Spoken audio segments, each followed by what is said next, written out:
Well, Anshu Sood is the clinical director for the British Orthodontic Society. So how big a problem is this? What stories have you heard? So we do understand that obviously orthodontic waiting lists have gone up post-COVID. I think it's important to realise that orthodontic waiting lists have been existing for quite a number of years now. I think the demand for treatment has been growing and growing in this current climate and this current generation, where looking how you look and selfies and social media has all become so important to our patients that certainly the demand for orthodontic treatment is struggling to be met by the NHS funding that is available, and COVID has only just made that worse. How do you think the South West is faring compared to the rest of the country? I think it's an unfortunate thing to say, but I think it's not an unusual story. We do hear about these extremely long waiting lists in pockets around the country, regardless of geography, and it is unfortunate that nothing more can be done, but certainly it is not an unusual situation.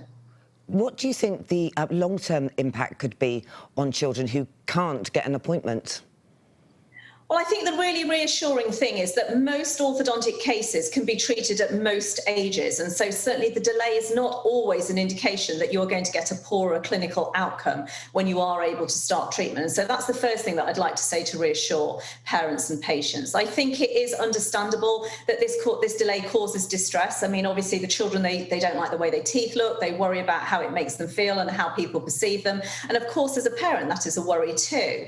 But there is very few cases where actually the delay will cause a problem in the long run. And so it is heartening to know that even though you might have to wait, you will get there in the end and you will get a great outcome too. A difficult question, I know, but what's the answer to all of this? Honestly, I'm not sure that there is one. I don't believe that there is an answer. And certainly over the years, the NHS have looked to create eligibility criteria. And so in 2006, it went from everyone being able to access NHS treatment to only people with a certain level of need.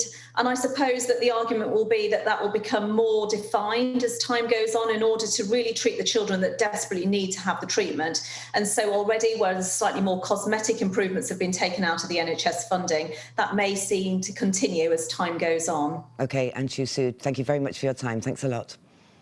Thank you.